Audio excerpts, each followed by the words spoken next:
हम सब लोग 3 बार ओंकार करेंगे और ओंकार में 20% हमारा म होगा, 80% ओ होगा। तो आप सब लोग साथ में हमारे बोलेंगे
ये जो ऋचा है ईशावास्योपनिषद का द्वितीय ऋचा है और साथ ही साथ इसको ऋग्वेद में भी लिया गया और बाद में महर्षि दयानंद जी ने चूंकि ईशावास्य उपनिषद को उन्होंने जो नियम है उनके उस ग्रंथ में भी इसको समाहित किया। इस ग्रंथ का भाव जो कि आप सब लोग जानते हैं कि मैं कबीरपंथ से हूँ और कबीरपंथ का यहाँ पर एक स्थान है लाकाबेल में श्री कबीर काउंसिल, वहां मैं पिछले 20 वर्षों से हूँ।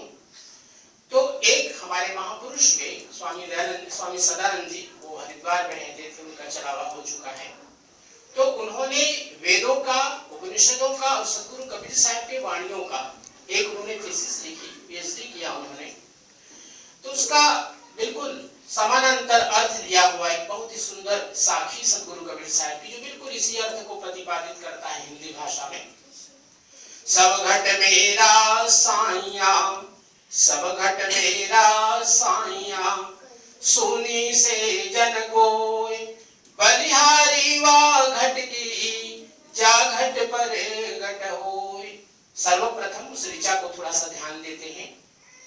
ईशावास्य विदग्वं सर्वम्। गोस्वामी तुलसीदास जी महाराज की बहुत सुंदर आपने चौपाइयां पढ़ी, सुंदर सुमधुर भाव से। उन्होंने एक दोहा, एक चौपाई उन्होंने कहा, सिया राम मैं सब जग जानी, करहु प्रणाम जोरि जो पानी।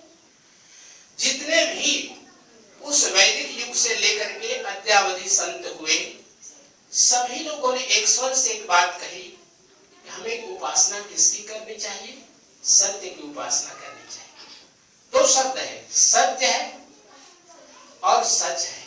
लगता है दोनों समानांतर शब्द हैं, लेकिन दोनों में बहुत उसके भाव में फर्क है। क्या फर्क है? सत्य हम उसको कहते हैं जो कभी परिवर्तन जिसमें नहीं होता, और सच वह है कि जैसे भी हमने यज्ञ किया, अग्नि प्रज्वलित थी, यज्ञ पूर्ण हुआ, हम लोगों ने 3 बार में संपूर्ण आहुति प्रदान की, सर्वम वही पूर्णत्वं स्वाहा करके, और इसके बाद धीरे धीरे करके अग्नि समाहित हो गई। ये सच था है ना? लेकिन परमात्मा का जो सत्य है, जिसको हम सद ज्ञान, अभी चर्चा हो रही थी, सद ग्रंथ की चर्चा हो रही थी और सदकर्म की चर्चा हो रही थी। कर्म करने के हमारे पास 3 साधन हैं। एक तो है मन, एक है वाणी और हमारी कर्मेंद्रियां और ज्ञानेंद्रियां।